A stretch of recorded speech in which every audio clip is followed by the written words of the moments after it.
Well, hello everybody watching this stream. The stream isn't actually a stream. It's actually a video, and it's just taking, like, as said, 24 hours to upload.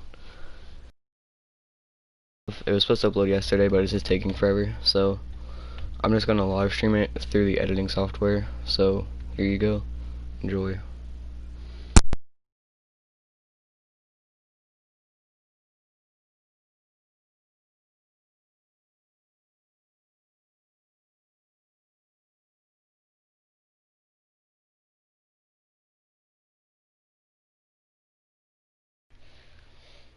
I woke up to an emergency alert on my phone at 6 a.m. this morning on my phone.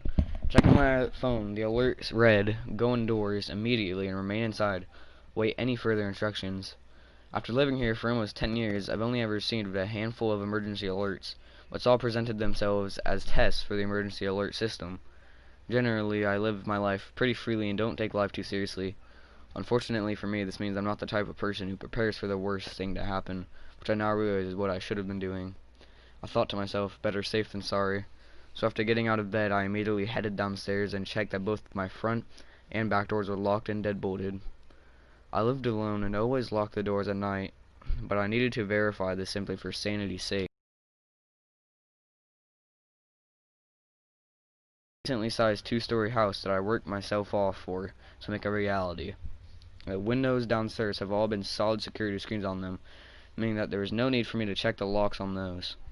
After securing the house, I went back upstairs to my bedroom and tried to make a couple of calls.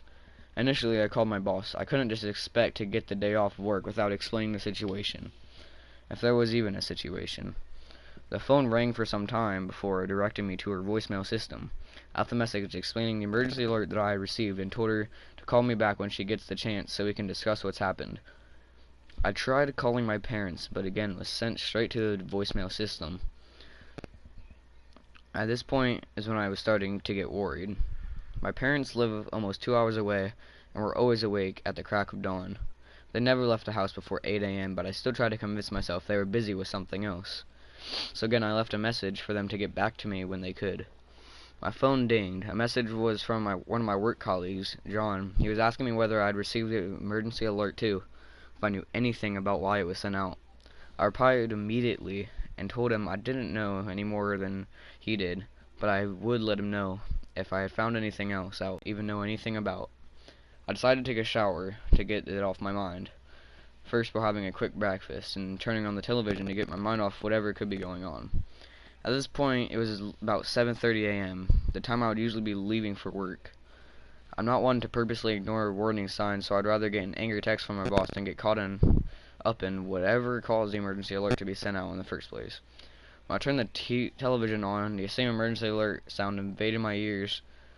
The volume was so high from the music I was listening to last night, I had to dive for the remote to turn it down. The same words on my phone woke me up with the words on the screen. Go indoors and immediately remain inside. Await further instructions. Now I was extremely worried. I was realizing this couldn't be an accident or a test. I'd never seen any emergency warning like this, let alone it being presented on every channel that I flicked through, without any additional information. There was no way for me to know what was going on or how to prepare for it. After turning the volume from the television all the way down to get a break from that blowing alert sound, I realized how quiet it was outside. No cars commuting, birds chirping, Happy neighbors Halloween. chatting, or airplanes flying overhead. Nothing. I never realized how accustomed I had become to the sounds and background. This lack of background sound made me feel incredibly uneasy, like I could sense something was wrong, regardless of the emergency alerts. All of my blinds were still shut, so I hadn't had a chance or even thought about looking outside until this point.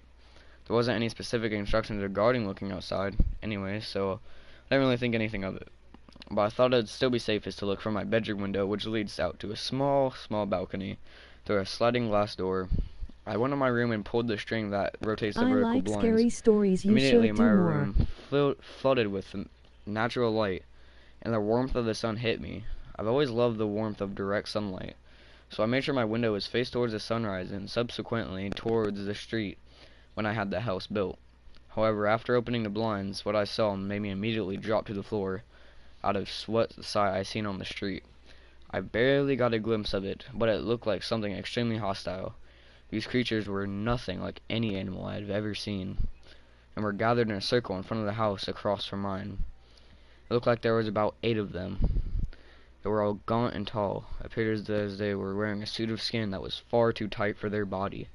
Their bones seemed to almost be protruding from their skin. They had no facial features besides a pair of dark, sunken eyes that appeared completely white in contrast with their extremely dark skin. Spooky. These things were far from human, but were standing on 2 legs like humans do. I'm glad they didn't see me. If they can see all that is, I don't think I'd be writing this right now if they hadn't seen me. After dropping to the floor, I immediately closed the blinds again. I've never had a panic attack before now, but now I was realizing the actual danger that I was in. It sure felt like what I was going through, something similar.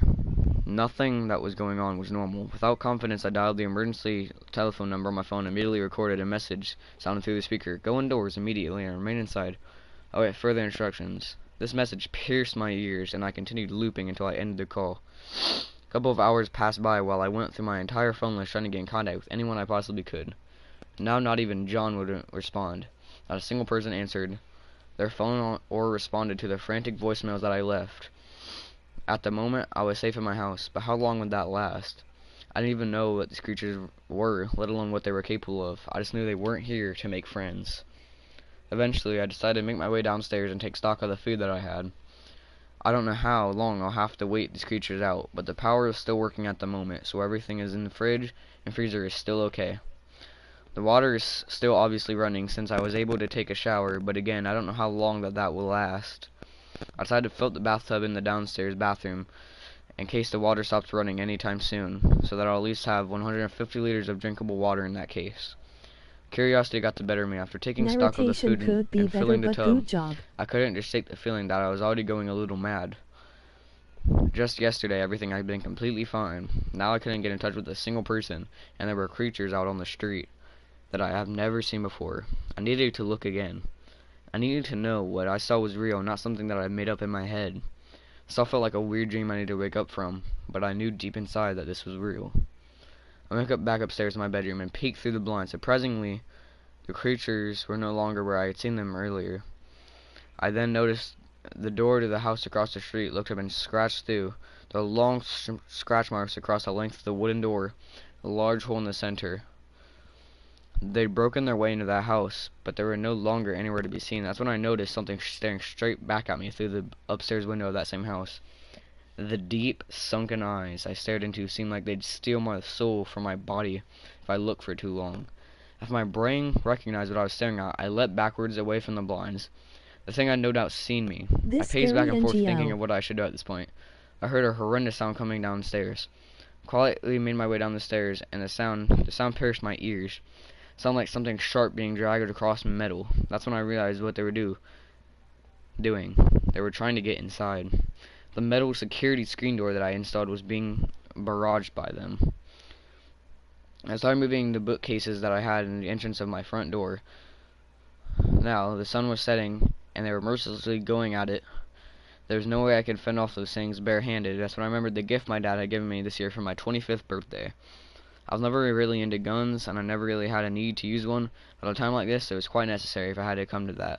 I ran back upstairs to the guest room where I had been stored everything and was gifted to me for my birthday this year. The pistol was still in its case. I quickly removed it, loaded it with the ammunition my dad showed me how to use.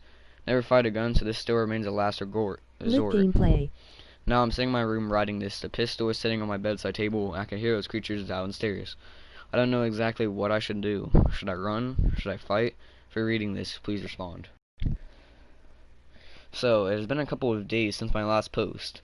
A lot has happened. On a positive note, I'm not dead yet. However, I'm in a new predicament now. I need to post as a record of what has happened here. So I'll start from where I left off as my previous house. From my previous post. That hideous sound from the front door downstairs didn't let up. I needed to decide whether I would find somewhere safe to hide within the house or make a run for it while these creatures were preoccupied at the door. Both of these options had downsides. If I decided to stay in the house and hide, I found myself trapped if they found me. If I decided to run, there was no way of knowing how well they are at tracking or even if there were more of them outside. Also have no experience shooting a gun, so I felt as though that was an enclosed environment would give me the best chance of landing a shot. It would come to that. But then again, there's no telling if a bullet would stop them or not. I do have an attic that would be difficult to reach by those creatures. The opening is in the second bedroom and requires a ladder to get up. Unfortunately, I painted that room earlier in the year and got borrowed by a ladder farther, which I forgot to return to him. With this plan in my head, I immediately put it into action. I needed to gather food and water before going up there. But I don't know how much time I had before broke through the makeshift barricade. The bottom of the stairs, right by the front door, so I got back to the stairs in time. I'd be dead for sure. I got the pistol that had been sitting beside me and bolted downstairs. I realized these creatures weren't just bombarding the front door. The sounds of metal scratching on came from the windows too. I'd never been so thankful that I had security screens installed on those windows too. But I couldn't imagine they were going to hold up for much longer. I had no time to screw around. With haste, I headed towards the kitchen. Lots of food was still on the counter for me taking stock. I grabbed a couple of shopping bags in the pantry and scooped whatever I could and filled the bags, not forgetting to grab a can opener. I grabbed it too from the utensil drawer. I predicted all the food I had would last me about 2 weeks if I stretched out, but I didn't have time to gather everything. I wouldn't be making a second trip down here anytime soon. Water was more important anyways. Without water, I wouldn't even last a week. The only thing I had to fill all the water bottles I had and hope they wouldn't come for me until these creatures moved on. I rummaged through the cupboards and found 4 different water bottles of varying sizes. Filled them at the tap as fast as I could before throwing them in the heavy bags of food. These bags were heavy now. I placed a pistol in my waistband and lifted the bags, running towards the staircase. A loud crash came from the kitchen behind me. Not like what I'd already been hearing. It sounded like one of them had gotten through the security screen. I didn't have time to look back, and honestly, I was too scared to. Hoping I'd make it in time, I dashed the stairs as fast as I could and ran straight for the spare bedroom. I slammed the door behind me and quickly locked it, knowing full well a thin bedroom door would not stop those things. I dropped the bags and grabbed the ladder that was laying on the ground, lining up with the attic opening. I climbed up, moved the panel covering the opening. More loud crashes and heavy footsteps on the wooden floors could be heard from downstairs. Wasn't much time left. I grabbed the bags, lifted them into the attic with all the strength I could muster. That's when I realized I left my phone in my bedroom. I felt like I needed it in case anybody tried to contact me, but I clearly wasn't thinking in the right state of mind at the time. I've been thinking. I climbed down the ladder, away from the safest place I could hope to right now. Swung the door open from the bottom of my bedroom, stupidly thinking I had time to spare. The figure I saw at the bottom of my staircase stunned me, and I froze for a second. My mind told me to scream, but it felt like I was paralyzed, and nothing came out of my mouth. Its eyes stared wide at me. Do more of the same these. eyes I'd stared out from the window across the street. Suddenly, the figure lunged towards me to the upstairs. I snapped out of it, ran back to the spare bedroom, slammed the door closed again. The creature made contact with the door. A loud thump resonated in my ears from the impact. I pounced at the ladder and scurried through the opening. I don't even know how smart they are, but my mind told me I needed to pull the ladder up, or they definitely know I'm here. The ladder isn't light, but the adrenaline coursing through my veins must have helped as I pulled it into the attic. Vicious scratching sounds came from the bedroom door, and just as I placed the panel over the opening, the sound of the door being caved in and boomed was present. I held my breath and closed my eyes in the dark. I could hear the creature below me, scurrying around and destroying everything in my room. It would have torn me apart if it had caught me. I'm sure of that. Soon I could hear the other creatures making their way up the staircase into the room too. The fact that they made no vocal sound unsettled me, like a silent serial killer with the mask. But I'm not sure I'd rather be listening to whatever visceral sound they would make if they had mouths. Auto-generated The only thing I could gang. do from here on out is wait. Wait until they settled down or lost interest and kept as quiet as possible. I didn't move an inch, or even a centimeter for that matter, for a few hours, and continued listening to the rampage happening below me. I had no way of knowing how good they were hearing, and I was in no rush to find out. I silently prayed that my phone would survive the ordeal so I wouldn't be completely isolated if there was a chance of contacting someone, and internally reprimanded myself for being stupid enough to forget it. I had no way of knowing what time it was, but the glimpse of sunlight shone through the small window in the attic, signifying dawn was upon us. I had survived the night. For that I was thankful. I could still hear faint sounds coming from the house below, but the creature's rampage had subsided for the most part. As quiet as I could, I grabbed a snack bar from out of one of the bags and a drink. The bottom was of food. And now only realizing how thirsty I actually was, the lukewarm water I would usually only drink LOL. ice cold met my lips. I gulped down half the bottle before I could stop myself. I didn't want to risk going down there anytime soon, so I stayed in the attic for the entire day. I actually felt relatively safe. I assumed they didn't know I was up here, since I'm sure they would have joined me by now if they did. But I couldn't stay up here forever. I still needed to get my phone for obvious reasons. If it hadn't been destroyed yet, that is. I eventually passed out from exhaustion, I think, since I don't remember purposely laying down my head to rest, despite waking up knowing that the time had definitely passed and having my bladder screaming at me to release its contents. Though there obviously isn't a toilet in the attic, so I'll spare you those details. Needlessly to say, I remained quiet as possible. Eventually, realizing I could no longer hear any sound coming from the house below, but getting down and back up again wouldn't be a walk in the park since I needed to use a ladder again.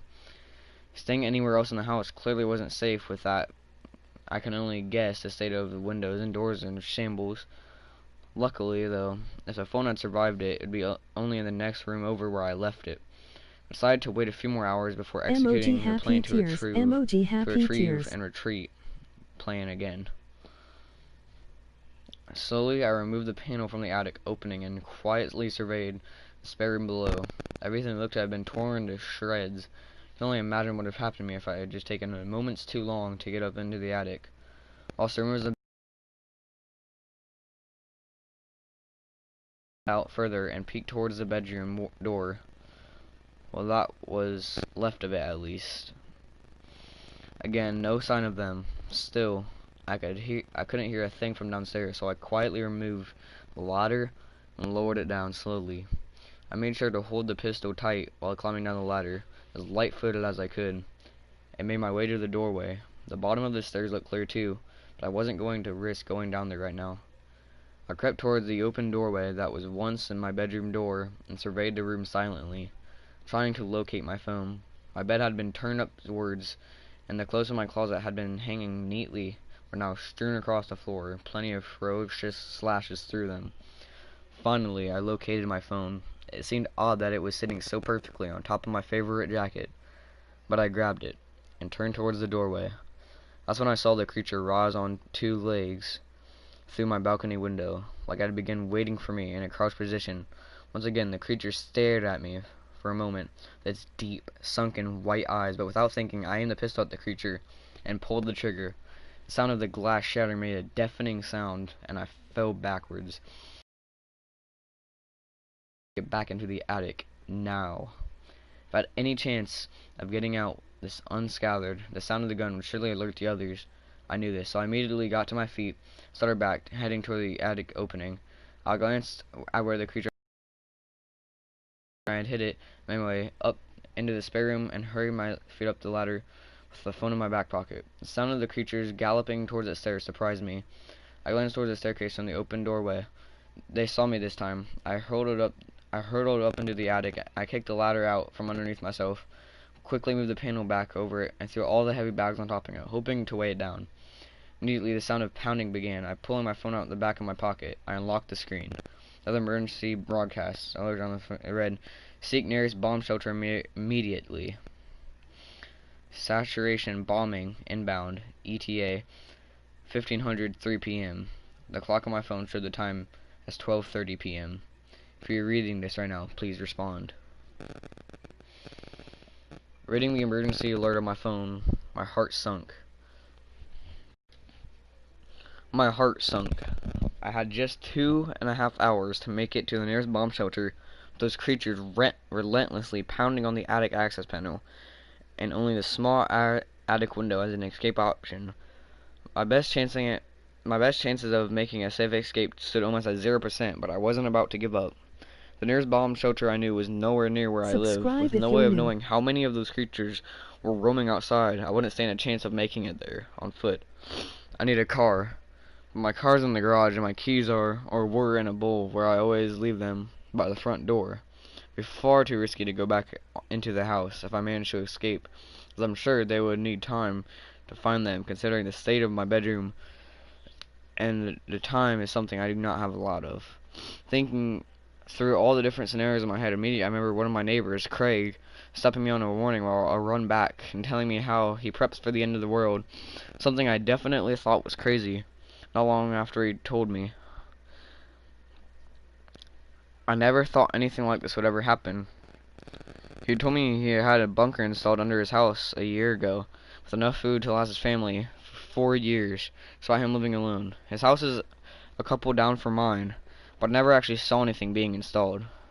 At this point, though, this was the only chance I had of making it somewhere survivable before the bombs hit. I needed to get out of this place ASAP. I had only one option of getting out of the attic. Immediately, I made my way over to the attic window. It was small, but slid open, and it's entirely from the bottom, so I guess I could manage to squeeze out. Luckily, I never had security bars installed on it, so all I needed to do is, without alerting any of those creatures outside, if they still were any outside the house, or whether they could climb or scale the house or not, I prayed for the latter.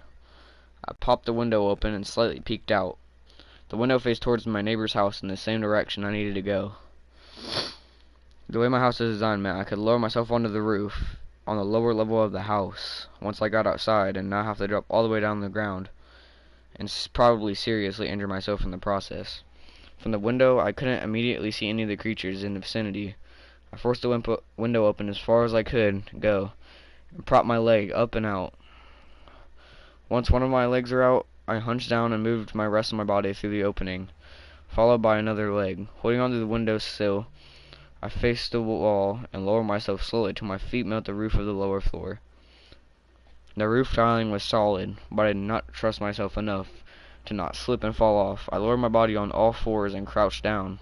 From here I could definitely be seen from the street whether I was crouching or not. So I immediately moved forward further towards the back of the house. I guessed it would be a lot more likely that there would be more of those creatures in the street rather than my backyard. I was right. I scanned my backyard from a vantage point and did not see any of the creatures. However, I could still hear the creatures pounding on the attic panel, which would likely attract more of those things if they were attracted to sound. This also meant the ones that were still preoccupied, and I still had time before they figured it out that I wasn't up there anymore. I carefully made my way towards the gutter pipe, which traversed the length of my house from top to bottom. I made one final scan before lowering myself onto it. Sliding down the pipe, I tried my best to stay quiet. However, the worst thing that could possibly happen at that point occurred. The fixtures that secured the pipe onto the wall came loose. As the screws from the wall, the pipe came along with me, crashing down onto the concrete pavement, slamming into the ground. The air immediately left my lungs. I tried breathing again, and they would have likely heard the commotion. I managed my way to my feet and forced myself to the side of the house, away from the back door. At this point, my breath came back to me, but the pain in my back ached immensely, and I collapsed against the house. That fall definitely left a mark, and if this were any other time, I probably would have laid down and called for help, but help wasn't coming. I realized that the pounding sound from my attic I'd been hearing had stopped, and my heart sunk once more. They were coming. I picked myself up again and started moving again. I could feel the adrenaline pumping through my veins, and I knew if I wasted a second, it could be the difference between surviving this ordeal and being torn apart in a few moments. I needed to stay out of sight, so my first instinct was to scale the fence in front of me.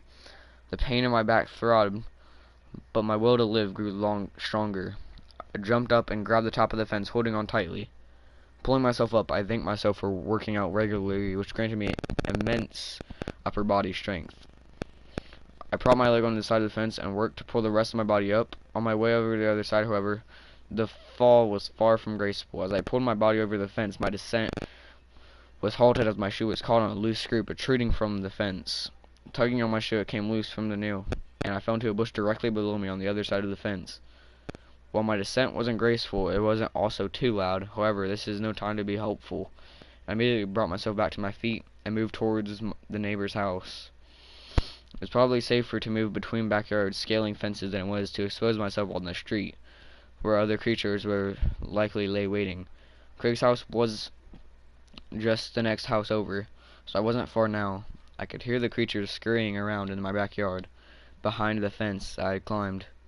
They weren't smashing through the fence or jumping over it yet, though, so I thanked my lucky stars. I didn't know the family who lived directly next to me, but the state of the house I left in had so little left, I imagined that theirs probably had the same fate. The house had the same security features as mine from what I could see, but most of the back windows were broken and the screen door looked like it had been completely torn off, just like mine. But the house stood silent right now. I moved towards the fence on the opposite side of the yard, the one that I had shared with Craig, peeked over it, scanning the side of the house for any of those creatures. The coast was still clear, but a wave of despair rushed to me when I saw that Craig's house too had been beating. It seemed like there was no house on my street that had been left untouched at this point. And I was just one of the lucky ones who was targeted last. Without knowing the full behavior of these creatures, there could very well be one of them still lurking inside of his house. It also dawned on me that it was likely that Craig had entered the sealed bunker he had built exactly for this type of scenario. Whether or not this was the case, it was still my last hope, and I'd rather die trying than die doing nothing at all. Whilst his house had taken a beating like the others on the street, Craig's yard was clear, but I made my way over the fence like I had the others, but this time being more careful not to get snagged on anything. I stayed low to the fence, not wanting the creatures in my yard or anywhere else to catch a glimpse of me.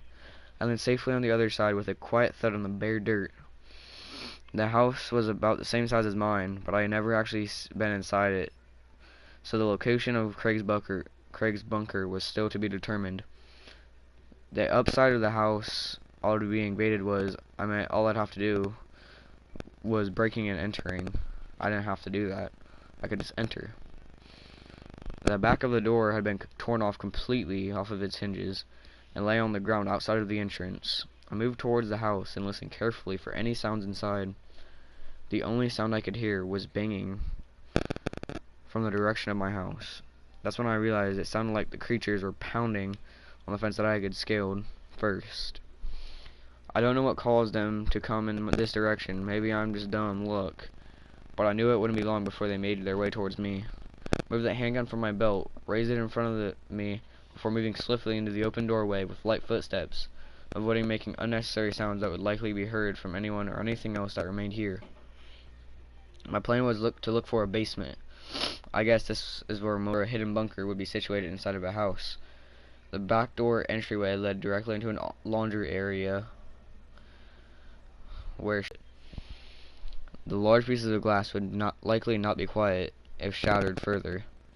A loud sound bellowed from outside, making my heart skip a beat. Sounded as the fence I had bowed over and hit the ground. I had no time to waste. If they were getting closer already, I quickly moved through the kitchen and made my way into an open living room. The furniture had been completely torn apart, and the floor was littered with bits and pieces of wood, glass, and other miscellaneous materials. A number of doors led out of its room, any of which could have been hiding a way down. However, a door in the corner had clearly been torn through, leaving a large creature-sized gap in its wake. I made the assumption that it was likely where Craig fled to, which hopefully meant that this is the way down to the basement of some sort. Do more of these. More cautiously than ever, I walked Bang. towards the battered door. LOL. As I entered the room, Guys. a lack of light caused my eyes to readjust. Tears. Emoji happy tears. A staircase leading Subscribe down if was you're the first new. sign that I had been right. I stood silently for a while, while my eyes slowly adjusted themselves into the darkness. There was no use going down to the basement if I couldn't see a thing in then. When I realized I could make out the bottom of the staircase, I carefully moved down the staircase. When I was halfway down the staircase, I saw it. Human remains covered the floor. Blood splatters covered the walls. In the corner of the room where Craig's mangled body lay, huge pieces of flesh had been torn out. My stomach turned as I doubled over, dropping my gun and forcefully expelling the small amount of food that I had consumed earlier. The sight was horrific. I cannot believe that I had actually seen something so graphic. The world around me went mute for the moment as I processed the situation, but a deafening bang came from above me as I snapped out of the daze. The sight of Craig's body had narrowed my vision, but appeared to be a solid metal door that was slightly ajar, came into view near where his body remained. He was just a little too late. I sprinted towards the door and slammed my body into it, opening it wide enough to fit through. Something clattered down the stairs behind me. I glanced back to see the creatures staring deep into my soul. It was coming towards me faster than I had imagined. Had my gun remained at the bottom of the staircase where I had foolishly dropped it without thinking. I heaved the door closed with all the strength I could muster and spun the handle. The sound of the creature slamming into the door could be heard as the metal bolts locked the door in place. It's been a while. I heard the bombs drop about an hour after my last post. The bunker shook so hard I thought it was going to collapse on me, but after the last explosion, the walls and the ceiling remained solid. Without Craig and his prepper tendencies, I wouldn't be alive right now. I didn't know how to but I can't let this death be in vain. When I first got in here, the creatures continued pounding on the door relentlessly, but to my relief, none of them had managed to wake their way into the bunker before I did. After the final bomb dropped, the outside world went silent. From inside the bunker, it seemed like the creatures hadn't made a dent in the thick metal door that separated me from them. After hours of listening for any activity outside the door, I collapsed onto the bed. Craig had installed a single cot, which wasn't particularly comfortable, but with a sense of seemingly safe environment to lay down in, and the fact that it was tons more comfortable than the wooden floor in the attic, I managed to fall asleep. I had vivid nightmares of the creatures that night, and I woke up in a cold sweat. I opened my eyes and looked directly up at the ceiling, trying to lift my head. Something stopped me. My body was stiff and rejected every single signal I gave it to move. I felt heavy, like gravity had increased tenfold, and I was stuck. That's when I noticed in the corner of my eye the dark figure that stood in the opposite corner of the room. Its shadow cast by the small battery-operated light on the room next to me. I had struggled to make it out who or what it was that I found its way into the safe place I thought I had secured. The figure started moving towards me, and my heart skipped a beat. The figure's face became illuminated by the light. Its huge sunken eyes stared back into mine. I wanted to scream. I wanted to jump out of the bed. I was hopelessly lying and do something about the situation. I was unable. I had found myself in. But as the creature got closer to me, the less control I felt I had over my own body. Its tall form reached over mine, taller than any professional basketball player, with its head nearly touching the bunker's relatively low ceiling. At this range, I can make out more details about the creature. Tightly bound to its thin body, the creature's dark skin appeared charred. Its huge eyes remained the only recognizable characteristic on its face. Had long, sharp, finger-like claws taunted me. The creature arched its head down towards mine, and its face grew closer to mine. I felt as though the creature was sucking the soul from my body. The sheer terror I felt and the malicious force this creature exuded forced me to squeeze my eyes closed and wait for the inevitable to occur. But nothing happened. Moments passed and I had waited. Still nothing. I opened my eyes again and the creature was gone. I tried to get off the bed and my body was finally responded. The weight that had held me down suddenly lifted. Completely shaken, I examined the place. The creature had been before I closed my eyes, and I found no trace. The creature had vanished, or maybe it was never there in the first place, but it felt so real. I never experienced sleep paralysis before. Those creatures had an imaginable effect on my physique, it seemed. I couldn't continue sleeping after that ordeal. I got up and completely and made the bed. I decided to take inventory of what Craig had bought for his place. He wasn't lying about the amount of food he had stockpiled. While it wasn't anything fancy or particularly tasty, it got the job done, and beggars can't not be choosers. A huge water tank had been installed in the bunker, which was completely full of portable water. The lights in the bunker were powered by rechargeable batteries, and Craig had obviously never wanted the place to go dark, because there was enough batteries in there to last a lifetime. I estimated that if I routed correctly, I would last a year in the bunker with these supplies. I didn't really have a clue on what to expect about the size and the contents of the bunker before getting there. All that mattered was the bunker in one piece, literally. The size of the bunker was adequate for a single living person, about 4 times 4 meters, consisting of a single living space with anything needed for long-term survival located in the one room. From the bunker door located in the center of the south wall, the bed I slept on prior was situated in the adjacent right corner of the room. The toilet was located on the opposite corner. adjacent to the north and east walls, along with all the miscellaneous medical supplies. In the far left corner, adjacent to the north and west walls, was the large water tank, and next to that was where Craig had stored the food supplies and the countless numbers of large sturdy containers that towered over me. Additionally, the clothes located in the south corner adjacent to the southwest wall were my size, so it meant I wouldn't have to sit and bathe in my own filth while seeking refuge here. Fortunately, Craig was obviously a meticulous prepper, with every container and compartment labeled with exactly what it contained. After moving a few containers that lined the wall, to my surprise, I stumbled upon one, weaponry. I didn't know what to expect inside, but I prayed there'd be something that would replace the pistol, that I stupidly dropped at the bottom of the basement stairs before coming here. Carefully lifting the lid, the contents of the container revealed itself to me. Inside lay a pistol, appeared to be a similar model to the one I had lost, but guns were definitely and still aren't my forte. A box full of ammunition was positioned next to the gun, in addition to a decently sized sheathed hunting knife. I picked the knife and removed it from its sheath. The sharp blade looked brand new and was about 6 inches long. It would not be much use against the creatures anyways, as I would be torn apart before I could even get close enough to land a hit with it.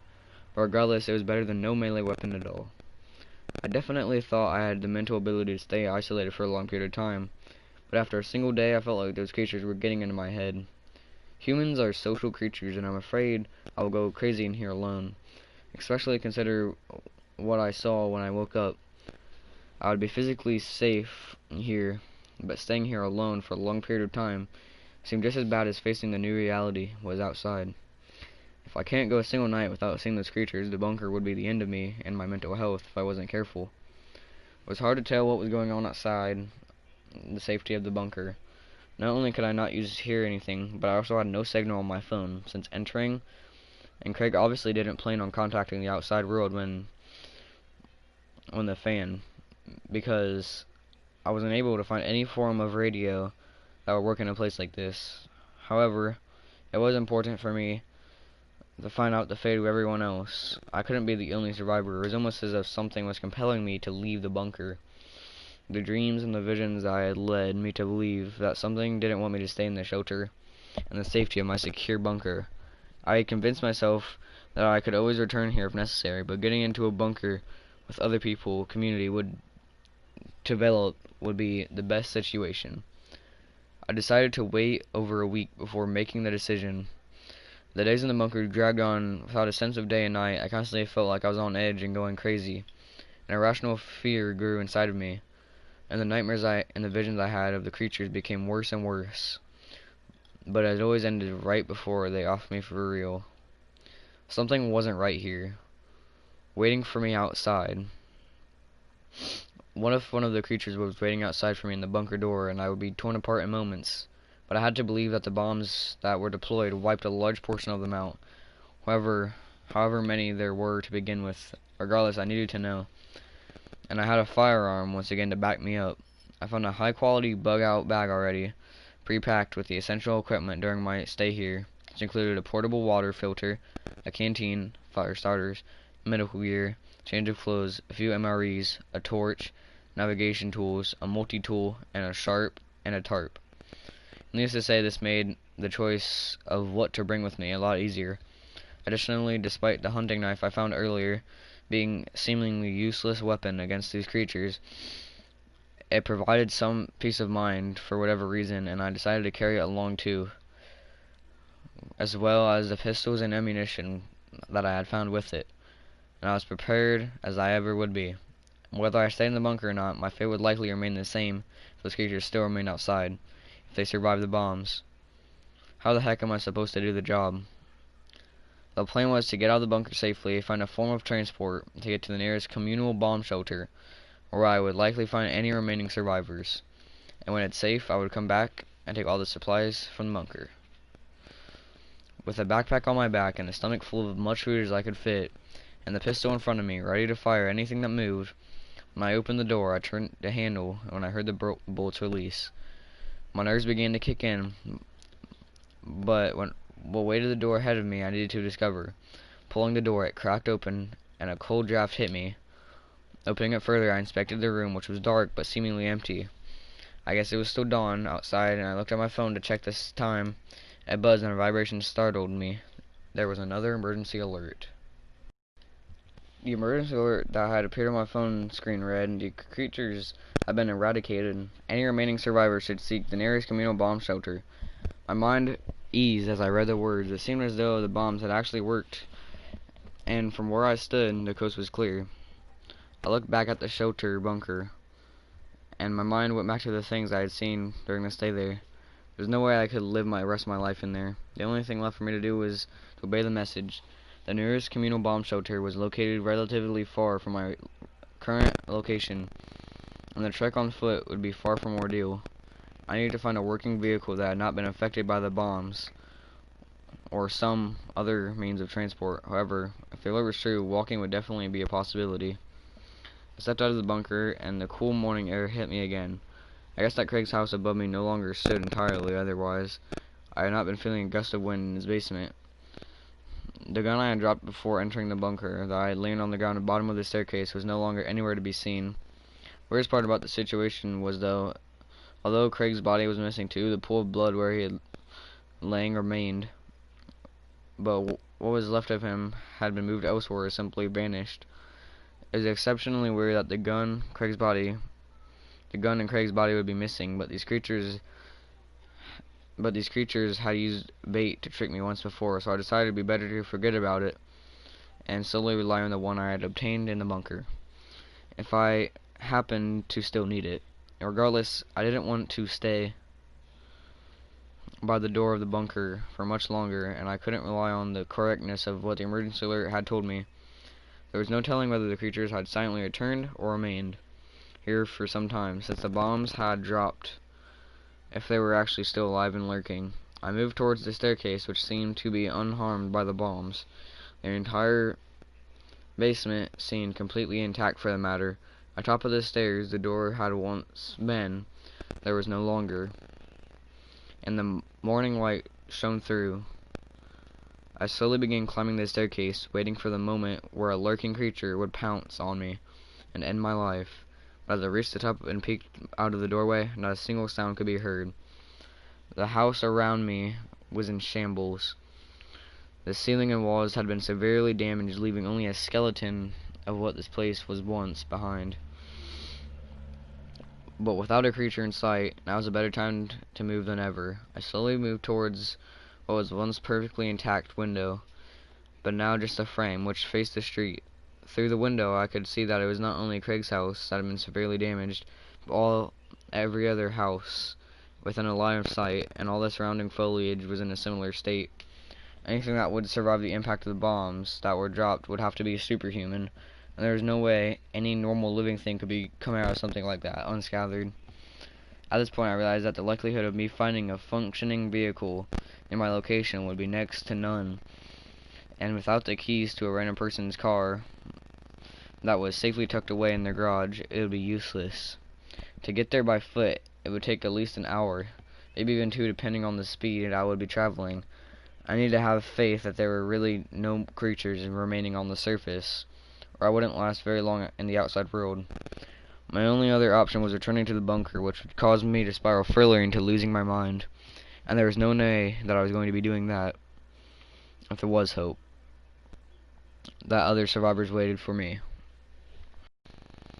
Human company is what I so desperately needed. Without much of a second thought, I decided to cautiously leave the remains of what once was Craig's house and head in the direction of the communal bomb shelter, where I pleaded that survivors would meet me. Human survivors, that is. The sound of birds chirping and other background noise that I was so accustomed to was eerily absent, and the charred buildings and foliage gave the neighborhood a mute tone. I thought about humming to myself while walking to my destination, but the thought of a lone remaining creature hearing me from somewhere it had been hiding during the bombs forced me to keep my mouth closed and travel with a light step. Moving towards the shelter, I kept a firm grip on my gun and remained on high alert, continuously scanning my surroundings. I prayed to not see a creature peer from a broken window or form around the next corner that I would never have a misfortune of looking at one of those creatures in the eyes again. The eyes of those creatures had already been scarred in the back of my mind. I thought back to the first time I locked eyes with one of them, though. My neighbor's window. Even the image of my head caused me to feel extremely paranoid, almost as though I was being watched from afar or stalked. There was no obvious signs that there was actually the case. About 3/4 of the way to the shelter, I began letting my guard down. I almost completely convinced myself that there were truly no creatures remaining here, because I surely would have run into one by this point. If the high alert had been deceptive or inaccurate, I felt safe for the most part and holstered the gun I had been holding in my waistband to rest my arm. I glanced behind me as a simple precaution, and what met my gaze sent a shiver down my spine. A dark figure swiftly moved behind a fence 100 meters down the street from my direction that I had come. My heart skipped a beat. There was no doubt in my mind that the figure I had just seen was one of those creatures. I froze for a moment and kept my eyes on where I could see the creature disappear. A few moments passed and I tried to convince myself that I had only simply played tricks on me. I had actually seen a figure, or was it something that my mind had created out of paranoia? Moments later, however, the creature's face peeked from the fence, had disappeared from behind, and its eyes locked with mine again, like I hoped it would never happen again. My mind suddenly flooded with images of the creatures, and the image of Craig's mangled body appeared in front of me. Screaming in horror, I broke my gaze with the creature, huge, deep, sunken white eyes, and swiftly turned around towards the shelter. Hoping that there was no longer any doubt in my mind, that I was being followed, and without looking back, I began sprinting towards the shelter, faster than I had ever ran before. I could not hear anything behind me, but I had no desire to look back and experience what those creatures had done to me once again, or even slow down for a second. Continuously, I braced myself for a swift slash from behind me that would end my life, but was yet to come. My gun was grasped tightly in my hand, not wanting to drop a weapon the second time. Sprinting had closed a gap between me and the shelter. I turned on the street, which was located in only a few 100 meters of the open street, stood between me and my new safe haven. A large yellow sign that declared the purpose of the building that I had headed towards came into view, but then I realized that the doors of the shelter were closed and not a single person waiting for me outside.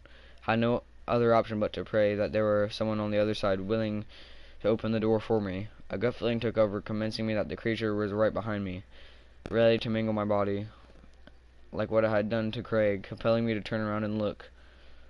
I turned around while still moving towards the shelter door, and to my bewilderment, the coast was clear. I stopped dead in my tracks for a moment, truly debating or whether or not I'd already gone mad. There's no way that what I had seen wasn't real. I couldn't believe that. I turned back towards the shelter and noticed the door was open and that a man stood just outside the shelter was waving over. The man yelled at the top of his lungs for me to run. Swiftly, I checked behind me again and I saw what made me feel as though I was going to have a heart attack right there. A huge horde of those creatures charged in my direction, quickly closing the gap between me and them. Purposely, I avoided looking at their faces. Without second thought, I turned on my heel and raced towards the door. The man swiftly moved back into the shelter, and for a second I thought he would close the door before I made it inside, but to my relief, he kept it open. A moment later, I stepped inside the shelter. The man slammed the door shut behind me. The huge stud on the other side caused it to open again slightly. A barrage of loud thuds came from the other side of the door, and I slammed my body up against it, trying to close it again, far enough to lock it in place. Just then, a huge effort from the creatures was made, and the door swung open, completely sending me tumbling down a staircase. Adrenaline rushed through my body, and pain from falling down the stairs was masked by the fear of those creatures as I just breached the door to the shelter. I looked up the staircase I had just descended. To my dismay, saw the creatures violently tearing apart the man's body who had helped me moments ago. All the hope I had was lost at this point, but I struggled to my feet and jolted towards a door that appeared separate to the entrance exit from the main living area. Tumbling through the door, I was shocked to see dozens of other people crowded on the other side of the ground, where others were yelling complete gibberish. I quickly turned around and slammed the door closed. This door was not the one that could make much of a beating, but I believed that any time I bought could help me. Without thinking, I started dragging any furniture that wasn't bolted down in front of the door, trying some sort of barricade to slow the creatures down. A young girl's voice screamed from elsewhere somewhere behind me, asking where her dad was. I can only assume that her dad was the man who I had just seen die right in front of my eyes. I started yelling for people to help me, and that the creatures were going to get in here if we didn't move fast. Not a single person moved from where they were. Another loud voice bellowed me from behind, from a woman this time, blaming me for dooming them all, and telling me to go to heck. A sudden rush of realization hit me. I understood exactly why this had happened. Those things wanted me to come out of Craig's shell bunker. They wanted me to lead the other survivors. That's why they'd been stalking me on my way here. They were not allowing me any other option but to get where I now was. But the emergency alert that I had received was another one of those creatures' mind tricks too. Like what I thought I had seen while I was seeking refuge in the bunker. Was it really sleep paralysis or something more sinister? It's clear that the answer to these questions would remain unanswered. After piling what I could in front of the door, I moved backwards the other side of the room. The people behind me continued yelling at me where I looked for any other way out of the situation. Swiftly, I spotted the door to my left. It had been slightly ajar and ran towards it, hoping for something that was never going to happen. As I swung the door open, I realized I was only a small storage area. A loud bang came from behind me. I turned around. The furniture that I had stacked in front of the door had been sent flying across the room. Without thinking, I moved it quickly into the storage area. I had come upon screams from the other side of the door, bellowed throughout the enclosed area, where soon replaced the sounds of flesh being torn apart. The storage area I'm in has no alternate exits, no way out. It won't be long until those creatures find me in here. There's no way I have enough bullets to even cause a dent in the numbers that they have. This will definitely be my last update. The only have a solace I have now is the fact that I will be saving a bullet for myself. For anyone else who receives the emergency alert that I did, I'll pray for you. Good luck and goodbye.